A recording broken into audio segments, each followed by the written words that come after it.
Hola, mi nombre es Antonia Sánchez. Tengo 82 años y hoy voy a compartir con ustedes una historia que guardé en mi corazón durante décadas. Una historia sobre la pérdida, el dolor y cómo encontré fuerzas donde ni siquiera imaginaba. Pero antes de empezar, cuéntenme, ¿desde dónde me están viendo? Dejen en los comentarios su ciudad y estado. Y si esta es la primera vez que pasan por mi canal, no olviden suscribirse y dejar su like para que más gente pueda conocer nuestra historia. ¿Listos para empezar?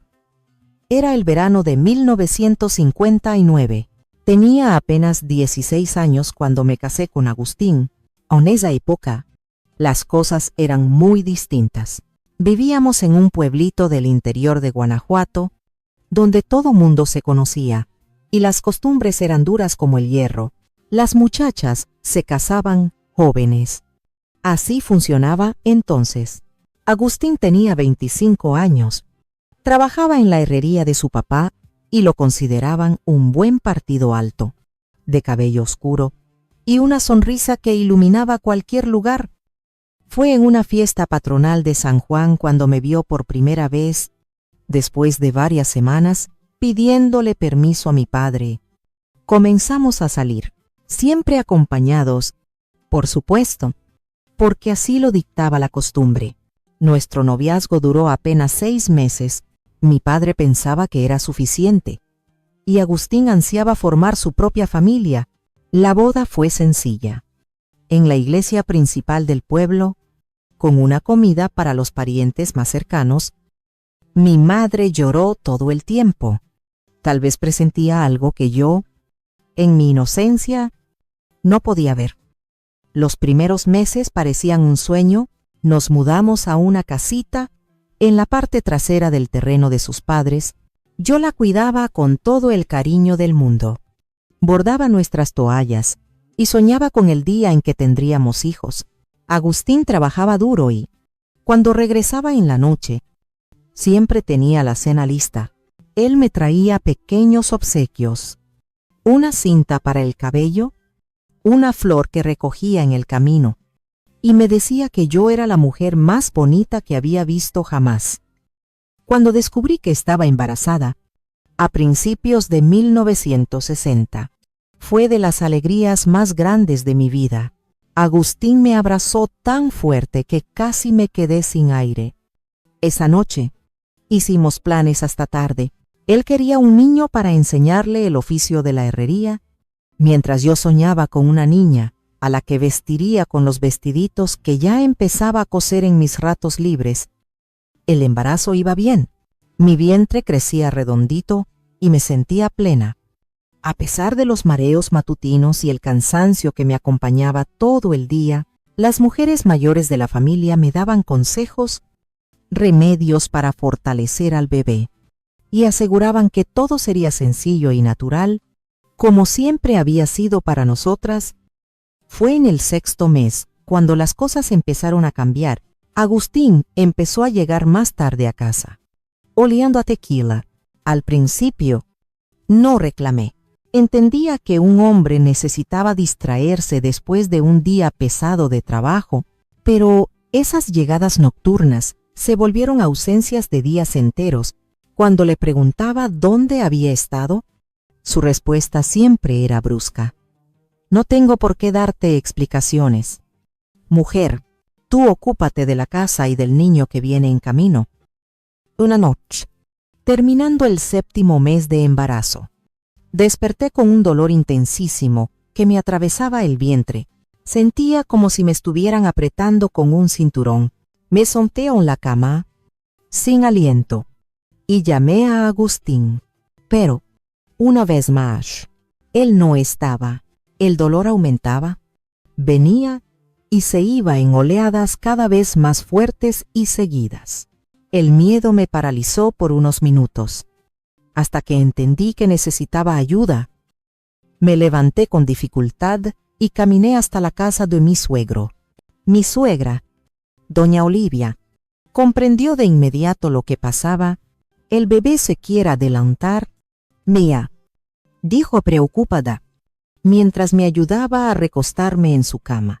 Manuel, ve por la partera, le gritó a mi suegro, que salió corriendo bajo la lluvia de esa noche.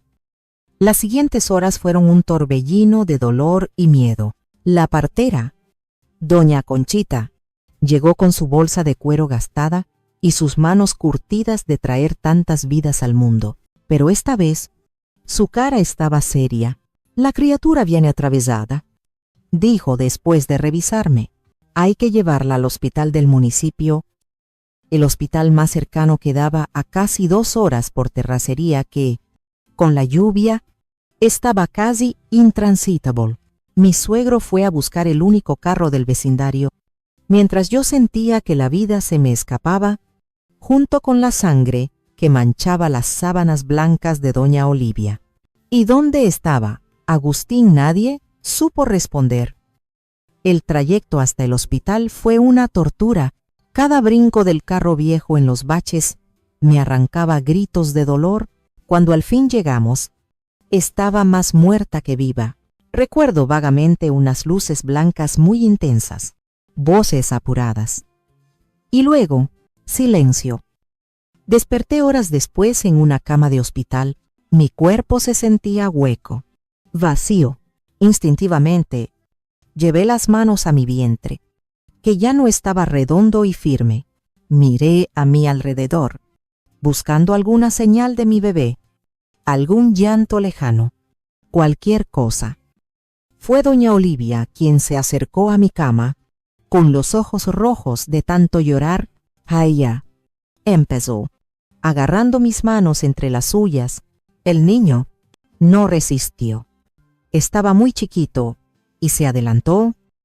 No puedo describir lo que sentí en ese momento. Era como si el mundo entero se me viniera encima, como si hubieran arrancado no solo a mi hijo, sino también mi corazón.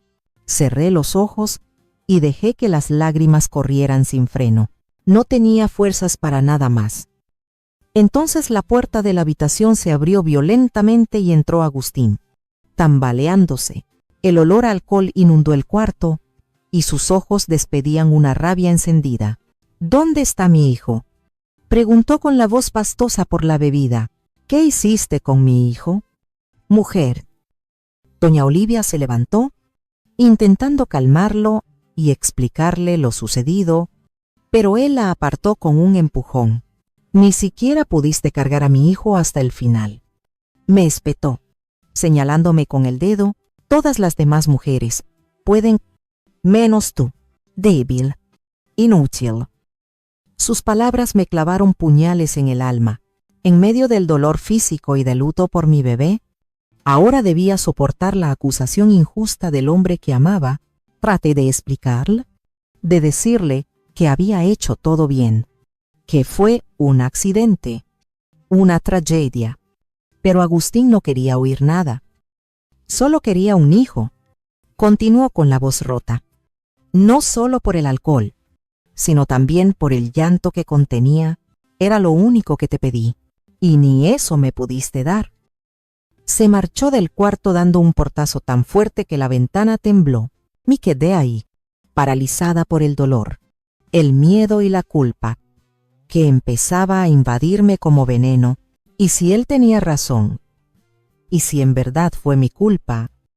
En ese momento, no sabía que eso era solo el comienzo de una larga pesadilla. Volví a casa 3 días después, con el cuerpo débil y el alma hecha pedazos. Agustín no apareció más en el hospital. Fue mi suegro quien me llevó de regreso, en un silencio incómodo, sin saber cómo consolar a una madre que llegaba con las manos vacías. Nuestra casa, antes un nido de amor, ahora se sentía fría y silenciosa. No había rastros de los preparativos para el bebé, la cuna de madera que Agustín había empezado a hacer, las telas que yo había separado para las sábanas. Todo había desaparecido. Más tarde, supe que él lo quemó en el patio. En un ataque de rabia y dolor, Agustín llegó tarde aquella primera noche, oliendo a tequila, como era costumbre ya. No me habló. Solo se tiró en la cama y durmió de espaldas a mí. Yo me quedé despierta toda la noche, mirando el techo, sintiendo el vacío de un hijo que ni siquiera conoció el mundo. Los días siguientes marcaron la nueva rutina de nuestras vidas. Agustín salía temprano y volvía tarde, siempre borracho. Cuando estaba en casa, el silencio era denso, interrumpido solo por acusaciones ocasionales. Si hubieras tenido cuidado, si no hubieras cargado esa cubeta tan pesada, si hubieras comido mejor, la culpa me devoraba. Empecé a creer que, de alguna manera, en verdad había fallado, que mi cuerpo traicionó no solo a mí, sino también a Agustín y a nuestro hijo. Me convertí en una sombra, intentando no provocar más decepciones. A las pocas semanas, Agustín empezó a llegar más temprano, pero eso no fue un alivio. La primera vez que levantó la mano contra mí fue porque la cena se había enfriado. Mientras él se entretenía platicando con sus amigos en la tienda del pueblo, la bofetada fue tan inesperada que caí al piso más por el shock que por la fuerza del golpe. Es lo mínimo que puedes hacer bien. No, gritó, mientras yo tocaba mi mejilla ardiendo. Incrédula. Debí haberme ido en ese instante. Debí volver con mis padres. ¿Pedir ayuda? Cualquier cosa. Pero en 1960, en un pueblito del interior de Guanajuato, que una mujer dejara a su marido era casi impensable. Hubiera sido una vergüenza para mi familia, un escándalo para todo el pueblo. Y además, ¿a dónde iría? ¿Con qué dinero? ¿De qué viviría? Así que me quedé, y las cosas empeoraron. Las bofetadas se convirtieron en puñetazos. Los insultos se volvieron más crueles. «Tú mataste a mi hijo», me decía. A veces, estando sobrio, lo cual dolía más. Ni para ser madre sirves. Aprendí a predecir sus humores, a ver las señales de tormenta. Cuando llegaba azotando la puerta, sabía que debía quedarme callada. Invisible. Cuando aventaba el plato de comida al piso, lo recogía en silencio e intentaba no llorar, porque las lágrimas lo hacían enojar más. Aprendí a usar maquillaje para ocultar los moretones. Aunque casi no tenía cosméticos, aprendí a mentirle a mi madre cuando me visitaba. De vez en cuando, estoy bien, solo cansada. Aprendí a sonreírle a los vecinos mientras por dentro me desgarraba. Agustín me prohibió hablar del bebé. Era como si nunca hubiera existido. Las pocas cosas que logré salvar: un calcetincito que tejí, una foto de mi panza, las guardé escondidas en una caja bajo unas tablas sueltas del piso. Domnocke. Cuando Agustín se iba o dormía profundamente, sacaba esos tesoros y lloraba en silencio, recordando los sueños que tuve para esa vida tan fugaz. La única que parecía entender un poco era doña Olivia, mi suegra. De vez en cuando Agustín estaba en el trabajo, ella venía a visitarme con algún pan, en dulce, algo para mostrar que le importaba. Hablábamos de tonterías, del clima, de las plantas, de los chismes del pueblo, nunca de lo que en verdad pasaba, pero sus ojos decían que ella lo sabía. Tal vez lo había vivido con su propio marido. No lo sé. Un día, casi un año después de perder al bebé, Agustín llegó a casa más temprano de lo normal y me encontró mirando las cosas escondidas de nuestro hijo. La explosión fue inmediata. Me arrebató la cajita de las manos, tiró todo al piso y empezó a pisotearlo, destruyendo los últimos recuerdos físicos que me quedaban. Se acabó. Gritaba. Está muerto. ¿Entendiste? Muerto. Y es tu culpa.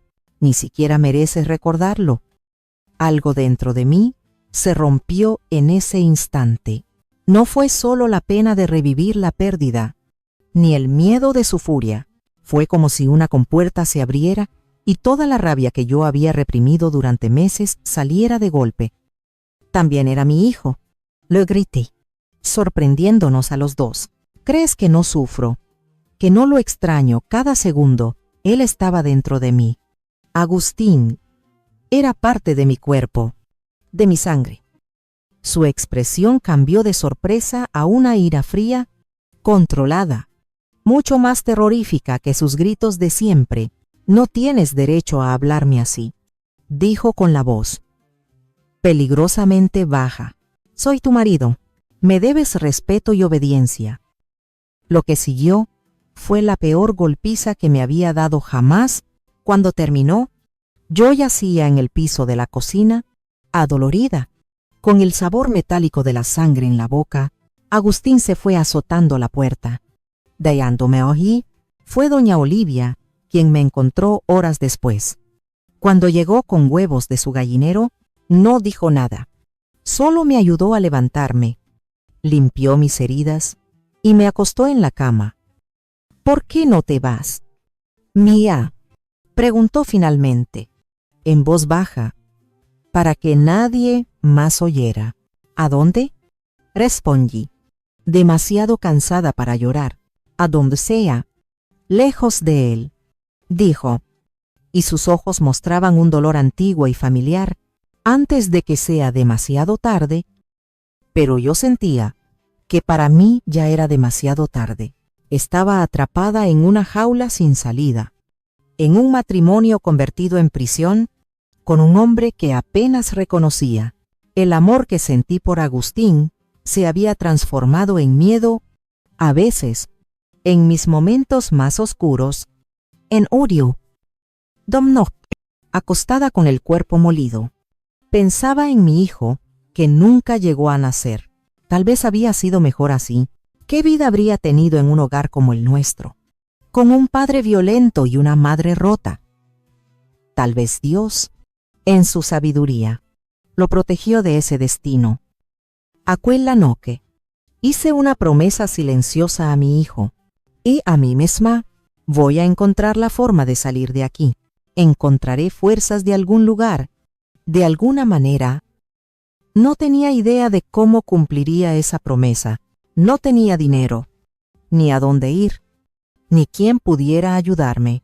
Pero por primera vez, en mucho tiempo, sentí una pequeña chispa de esperanza encenderse en mi interior. Apenas una llamita, frágil y temblorosa. Y a veces, en medio de la oscuridad más profunda, lo único que se necesita es esa pequeña chispa para encontrar la salida. Fue en agosto de 1962, casi 2 años después de perder a mi bebé, cuando mi vida empezó a cambiar. El invierno estaba terminando, pero las noches seguían frías en nuestro pueblito.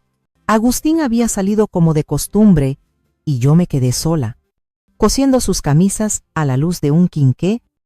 Alguien tocó la puerta con suavidad. Era doña Olivia, mi suegra, envuelta en un rebozo de lana. En sus manos traía un pequeño envoltorio. ¿Puedo pasar, Antonia?, preguntó, mirando a su alrededor, como temiendo ser vista. Le abrí, extrañada por esa visita nocturna. Ella nunca venía tan tarde. Le ofrecí café, que rechazó con un gesto de la mano. Se sentó en la mesa de la cocina y dejó el bultito entre las dos. Vi lo que te hizo mi hijo la semana pasada, dijo casi en un susurro. Esa marca morada en tu brazo no fue por darte un golpe con nada. Como dijiste. Bajé la mirada, avergonzada. Siempre intentaba ocultar los moretones, pero no siempre lo lograba. Mangas largas con calor despertaban sospechas, y las mentiras ya no convencían a nadie. Él no siempre fue así. Intenté responder, más por costumbre que por creerlo, pero ahora lo es, contestó ella, cortante, y no va a cambiar. Antonia, hombres como él, como mi Manuel fue en sus días, no cambian. Esa confesión me sacudió. Nunca había oído a doña Olivia hablar de su propio matrimonio, de lo que sufrió con su esposo antes de que supuestamente se calmara con la edad. ¿Qué le pasó, señora?, pregunté. dándome cuenta de que tal vez yo no era la única con secretos en esa familia, lo mismo que te pasa a ti, pero en aquellos tiempos a nadie le importaba. Es parte del matrimonio. Decían. Hizo una pausa. Perdí 3 bebés por aquellas golpizas, y cuando por fin pude tener a Agustín, me juré que lo criaría distinto, pero veo que fracasé. Sus palabras cayeron como piedras en el silencio de la cocina. 3 bebés, 3 vidas perdidas, y la historia repitiéndose, generación tras generación. No quiero que termines como yo. Antonia, vi ella, llena de arrepentimientos, viendo a mi hijo hacer lo mismo que me hicieron a mí, empujó el envoltorio hacia mí. Ábralo. Dentro había un fajo de billetes. No mucho, pero más de lo que yo había visto junto, y una cadenita fina de oro con un pequeño crucifijo.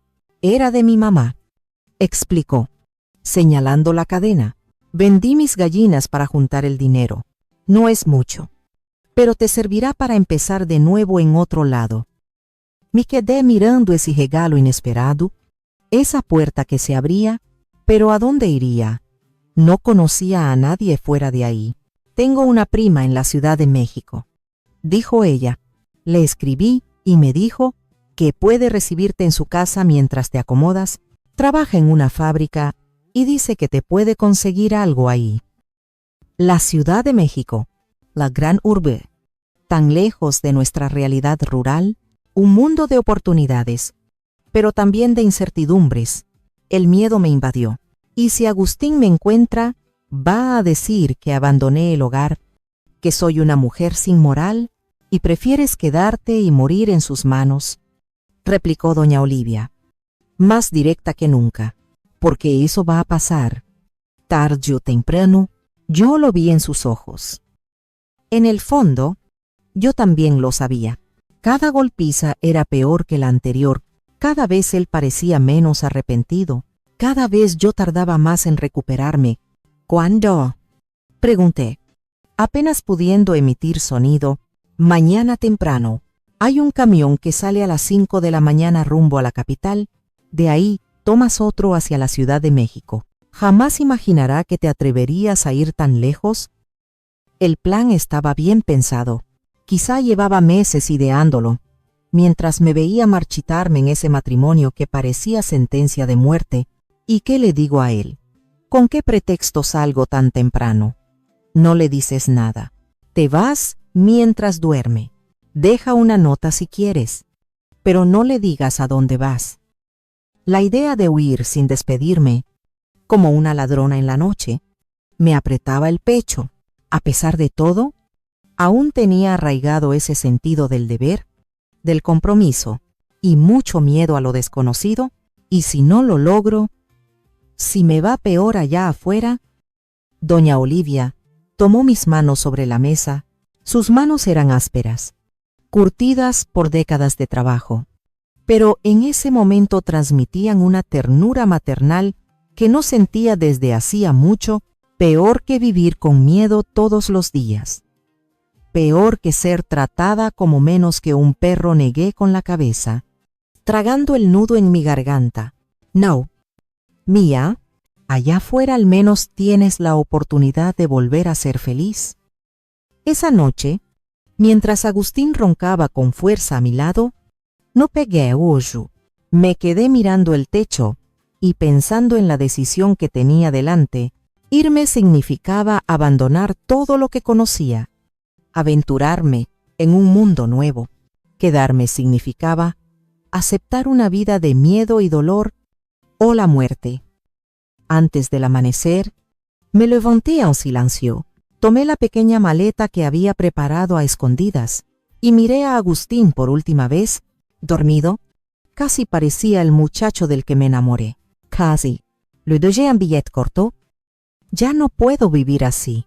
No me busques.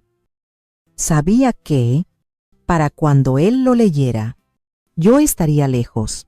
Doña Olivia me esperaba en la esquina, con su rebozo, sin palabras. Nos fundimos en un abrazo. Ella, que debía ser solo mi suegra, se convirtió en la madre que necesitaba en aquel momento crucial. Vete con Dios. A ella, y no voltees atrás. El camión era viejo y ruidoso, con asientos duros que me lastimaban la espalda en el largo trayecto, pero cada kilómetro que me alejaba de esa casa era un peso menos en mis hombros. Por la ventanilla vi el sol salir sobre los campos, tiñendo el cielo de rosa y naranja. Un nuevo día, una nueva vida. El camino hasta la capital era largo y lleno de curvas, subiendo y bajando cerros, cruzando ríos y pueblitos. Nunca había ido tan lejos de casa. Sentía una mezcla de miedo y emoción mientras abrazaba mi bolsa, donde guardaba el dinero que me dio doña Olivia y el crucifijo que ahora colgaba de mi cuello. Cuando por fin llegué a la estación de autobuses, me sentí aturdida por el movimiento, el ruido, la cantidad de gente caminando con prisa. ¿Cómo encontraría otro camión para la Ciudad de México? ¿Cómo sobreviviría en esa ciudad tan grande? Fue entonces que noté a una señora mirándome. Tal vez vio mi air perdido, mi ropa sencilla de rancho, mi cara de susto. ¿Necesitas ayuda, mejita?, preguntó con una sonrisa amable. Le expliqué que necesitaba tomar el camión hacia la Ciudad de México. Sin cuestionar por qué viajaba sola con una maletita, me guió por la terminal. Me ayudó a comprar el boleto y hasta me ofreció un sándwich mientras esperábamos. ¿Tienes familia en la Ciudad de México?, preguntó mientras comíamos. Una tía, Menchi, recordando que doña Olivia me aconsejó no dar muchos detalles. La Ciudad de México es complicada para quienes venimos del rancho, Somentu, pero también hay oportunidades. Yo llegué hace años y logré hacer una buena vida. Me dio consejos sobre la urbe, lugares que evitar, cómo andar para no parecer tan forastera. Cuando llegó mi camión, se despidió con un abrazo. Ve con Dios, Haya, y recuerda, la vida siempre da una segunda oportunidad a quien tiene valor para empezar de cero. Esas palabras me acompañaron todo el camino hacia la Ciudad de México. Valor, eso era lo que más necesitaba ahora. Valor para enfrentar lo desconocido, para construir una nueva vida, y para creer que merecía algo más que sobrevivir, merecía vivir. Llegué de noche a la gran Ciudad de México. Las luces parecían un mar de estrellas caídas a la tierra, muy distinto a la oscuridad casi total de mi pueblo. Apenas iluminado por unos cuantos focos, sujeté el crucifijo de doña Olivia y, por primera vez en mucho tiempo, sonreí sin miedo. No sabía lo que me esperaba en esa ciudad inmensa, pero sentía que, por fin, caminaba hacia la luz y dejaba atrás las tinieblas. La Ciudad de México en 1962 era un monstruo de concreto que tragaba gente como yo a diario, recién llegados del campo, soñadores, en busca de oportunidades, fugitivos de pasados dolorosos. Todos éramos rostros anónimos en la multitud apresurada. La prima de doña Olivia, Teresa, vivía en una vecindad en la colonia obrera, cerca de varias fábricas que trabajaban día y noche. El cuarto que me prestó era diminuto, con una sola ventana que daba a un patio interno donde las vecinas colgaban la ropa. El baño era compartido con otras 5 familias, y la privacidad era un lujo que no podía darme. No es mucho, me dijo Teresa mostrándome el lugar, pero aquí nadie pregunta nada. ¿Es seguro? Eso era justo lo que necesitaba. Un anonimato donde nadie supiera quién era ni de dónde venía, donde no fuera la pobrecita que perdió al bebé o la mujer de Agustín a la que golpean. Teresa cumplió su promesa y me consiguió trabajo en la misma fábrica de telas donde ella laboraba. El ruido ensordecedor de las máquinas, el calor sofocante y el olor a aceite y fibras me parecían un precio pequeño por mi libertad. Los primeros meses viví con miedo a que Agustín me encontrara, miedo a fallar. miedo a haber tomado la decisión equivocada. Domnocca. Despertaba sobresaltada con pesadillas en las que él aparecía tumbando la puerta y arrastrándome de vuelta.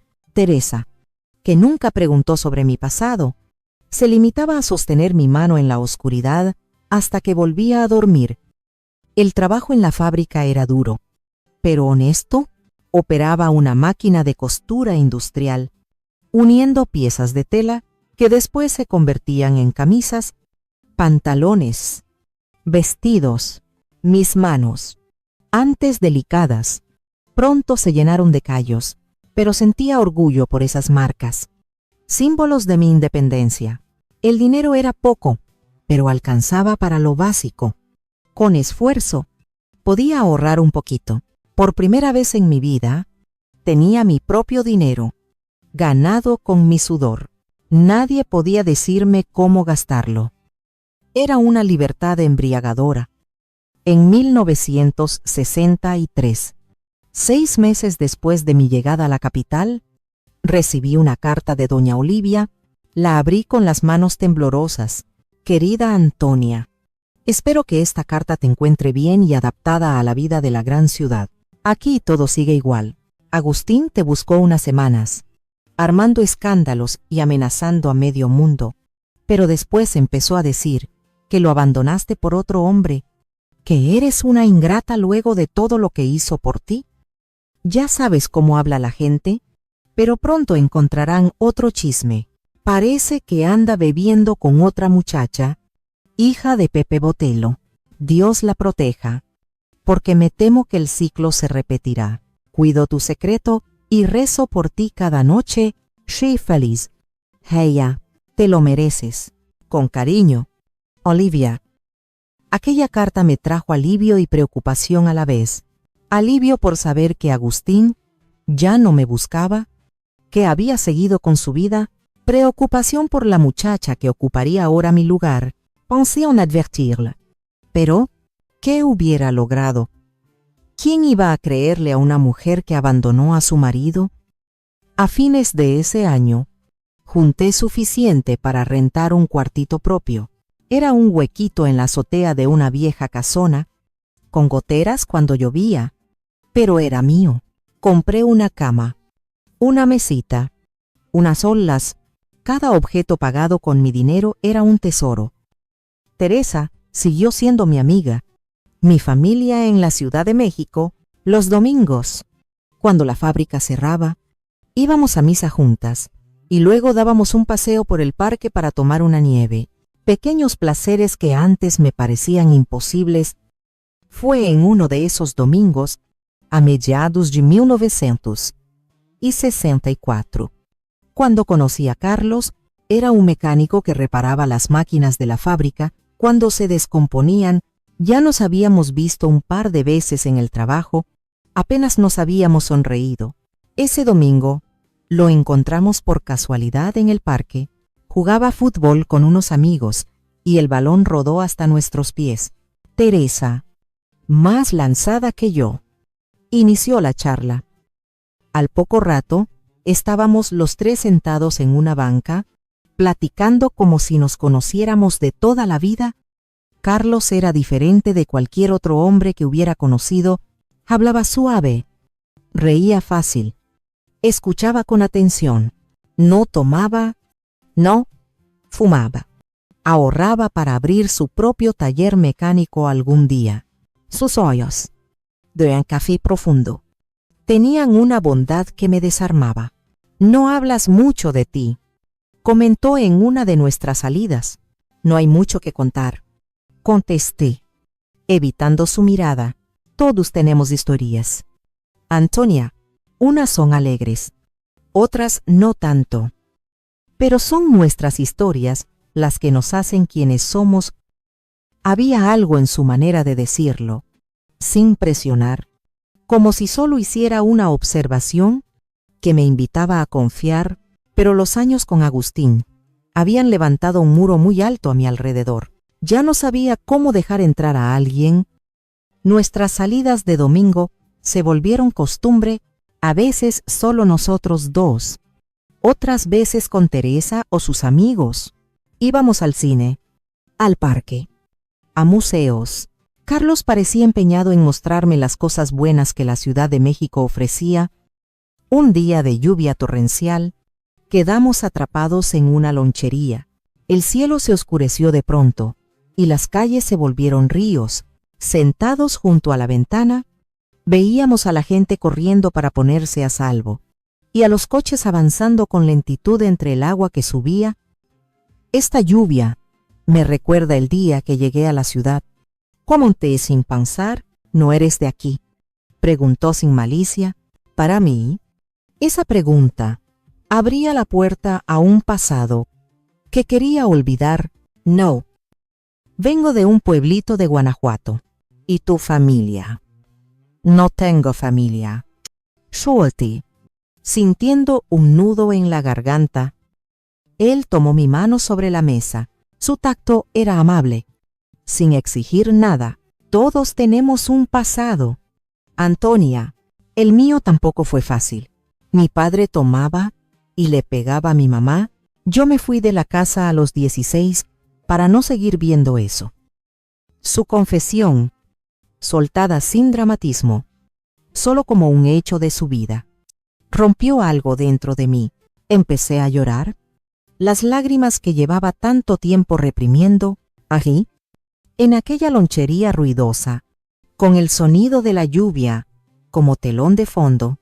Le conté toda mi historia a Carlos: el matrimonio forzado, el embarazo, la pérdida del bebé, los abusos, mi hija. Él escuchó sin interrumpir, con los ojos fijos en los míos, sosteniéndome la mano todo el tiempo. Cuando terminé, sentí como si me hubiera quitado una losa de encima. Esperé ver lástima, o peor, reproche en su mirada, pero encontré comprensión y una admiración que no esperaba. Eres la mujer más fuerte que he conocido, dijo simplemente. En ese momento, algo cambió entre nosotros. No fue un beso ni una declaración. Fue más profundo el reconocimiento de dos almas que, a pesar de heridas pasadas, aún creían en la bondad del mundo. Nuestra relación creció despacio, con respeto y paciencia. Carlos entendía mis miedos, mis retrocesos repentinos, mis dudas para confiar. Yo más me presionaba, nunca levantaba la voz y procuraba no hacer movimientos bruscos. En 1965, abrió su pequeño taller mecánico con los ahorros de años. Era un local modesto en la periferia, pero para él representaba su sueño cumplido. Yo empecé a ayudarlo en los ratos libres con los números y la atención a clientes. Descubrí que tenía cierta habilidad para los negocios, algo que jamás habría imaginado. Ese mismo año, supe que estaba embarazada. Mi primera reacción fue el miedo. Miedo de perder otra vez al bebé, de revivir aquel dolor, de que Carlos cambiara, como lo hizo Agustín. Cuando se lo conté, temblaba de pies a cabeza y me abrazó con tanta ternura, como si fuera de cristal. Vamos a cuidar de ti y de este bebé juntos, prometió, día a día, paso a paso. Nos casamos en una ceremonia sencilla en el registro civil, con Teresa y algunos amigos de testigos. No necesitábamos fiesta ni lujos. Teníamos algo más valioso: un amor basado en el respeto, en la comprensión y la bondad. El embarazo fue una mezcla de alegría y terror.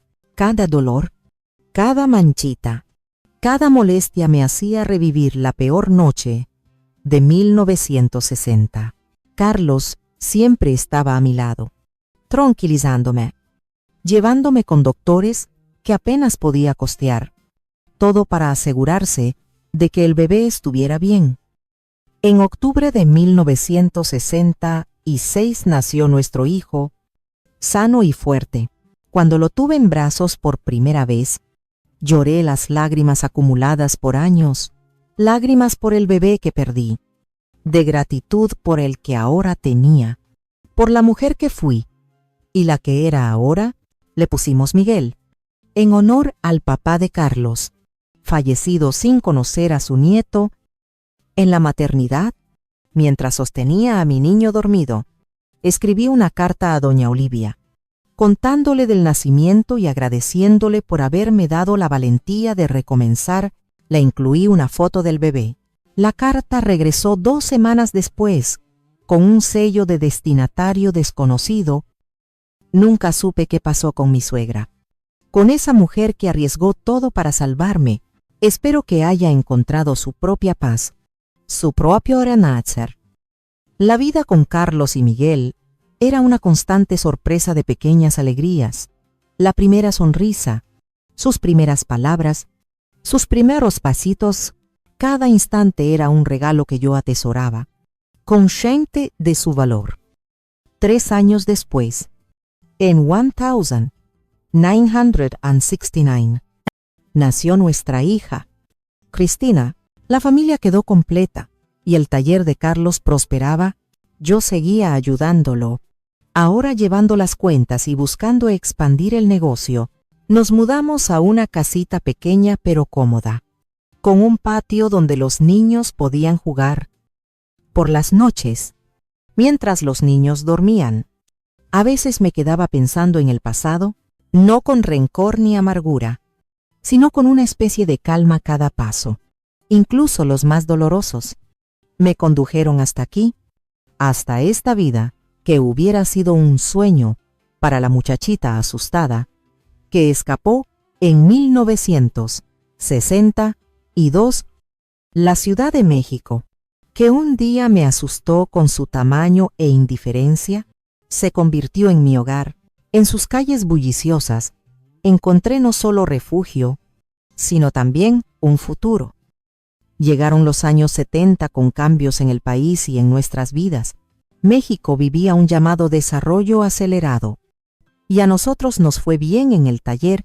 Había más coches, y con ello, más clientes. Carlos contrató 2 ayudantes, y pronto nos hicimos de buena fama en la colonia. Miguel, con casi 6 años, era un niño despierto, muy curioso sobre cómo funcionaban las cosas. Pasaba horas en el taller mirando a su papá arreglar motores. Cristina, con 3, era más tranquila, siempre con un librito de dibujos entre manos, aunque no supiera leer todavía. Teníamos una rutina estable y cómoda, hasta que, una mañana de julio de 1972, el pasado tocó a nuestra puerta.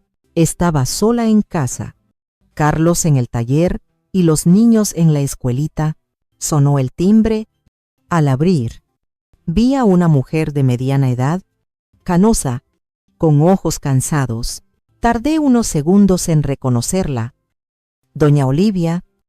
Mi suegra o ex-suegra parecía haber envejecido 20 años desde la última vez que la vi. Tenía el rostro más delgado, marcado por arrugas profundas, y le temblaban un poco las manos. Antonia, dijo con la voz entrecortada, por fin te encontré. La invité a pasar, todavía en shock por su visita inesperada.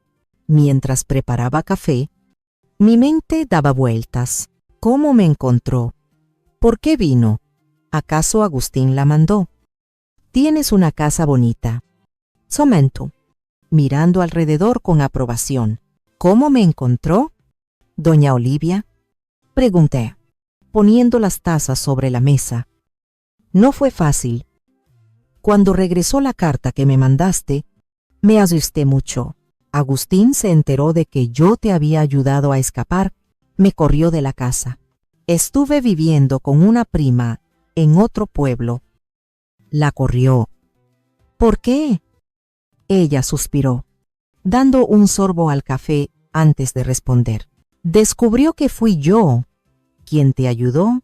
Una vecina nos vio a las 2 en la esquina aquella madrugada.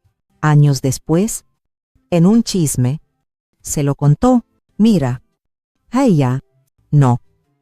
Lo lamentes. Ha sido lo mejor que pude hacer, verte así, con tu casa y tu familia. Ha valido la pena. Me contó que, tras ser expulsada, Vivió un tiempo de favores en favores. Luego, una prima la llevó a la Ciudad de México, donde trabajó como empleada doméstica. Con el tiempo juntó para rentar un cuartito. ¿Y Agustín?, pregunté, intentando sonar casual. Aunque sentí un escalofrío al nombrarlo, murió hace 2 años. Cirrosis, dijo, sin mostrar tristeza, solo un cansancio profundo. Bebió hasta el final. La hija de Pepe Botelho se fue de su lado al año, luego vinieron otras. Siempre el mismo patrón. Sentí algo extraño. ¿No era alegría por su muerte? Ni lástima. Era un alivio silencioso de saber que nunca más tendría que temer su presencia. Antes de morir preguntó por ti. Continuó. Quería saber si yo sabía algo. Supongo que, en el fondo, siempre intuyó que lo traicioné. ¿Qué le dijo la verdad? Que habías encontrado una vida mejor, lejos de él, que esperaba. Hubiera aprendido algo con todo aquello. Guardamos silencio unos minutos. Con el fantasma del pasado flotando entre nosotras, tengo algo para ti, dijo doña Olivia al fin, sacando un pequeño bulto de tela de su bolsa. Lo encontré entre las cosas de Agustín cuando falleció. Con las manos temblorosas, abrí el bultito. Dentro estaba el calcetincito que tejí para mi primer bebé, el mismo que Agustín había pisoteado aquella vez. De algún modo, lo guardó todos esos años. Lo tenía en un cajón, escondido bajo la ropa, explicó doña Olivia. Supongo que, a su manera torcida, él también sufrió por la pérdida.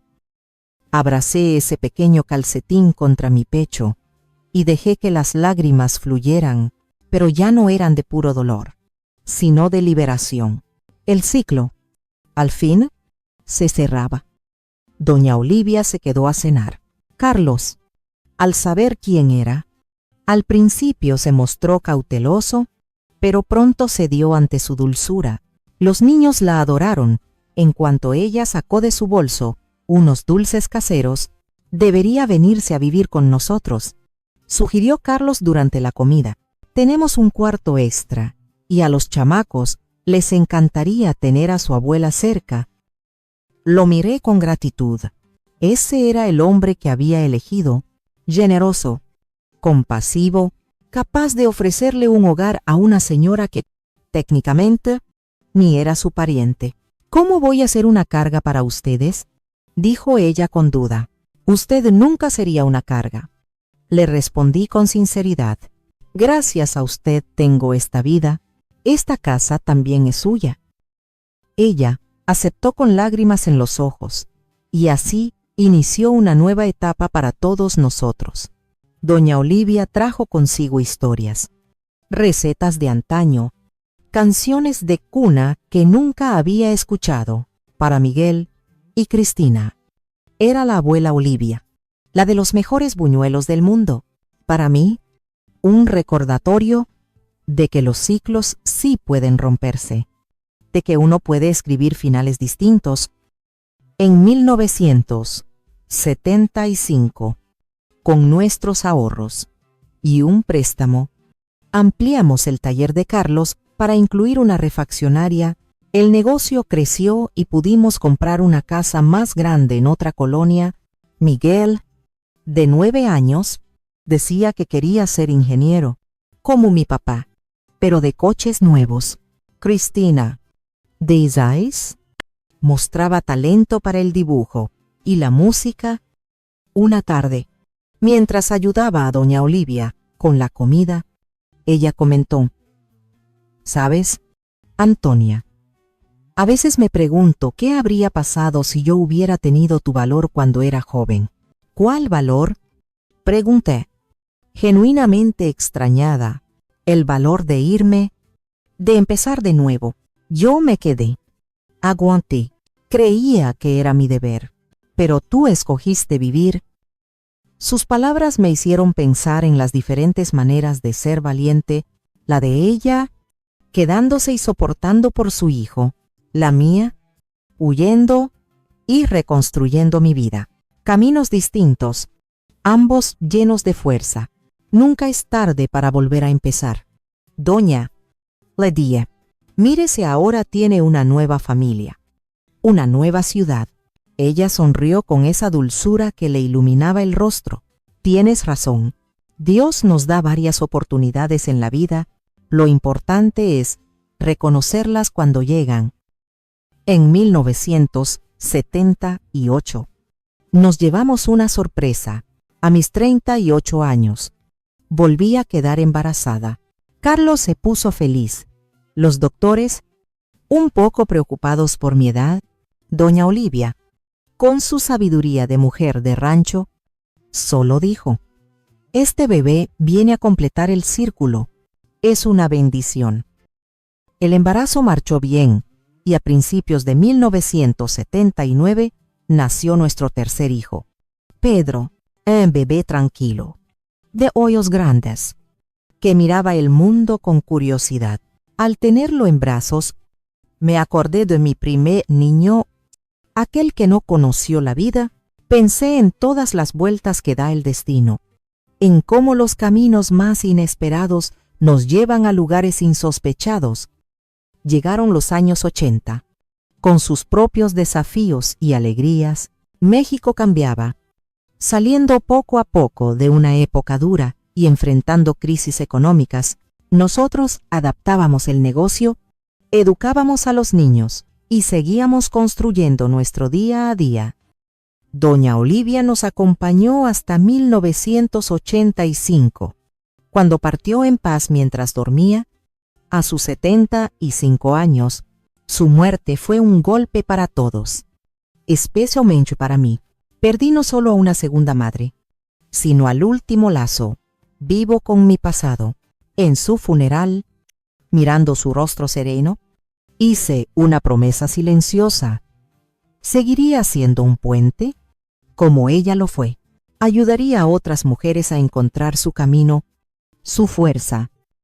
Empecé pozo a pozo, ofreciendo refugio temporal en nuestra casa a mujeres que escapaban de relaciones violentas.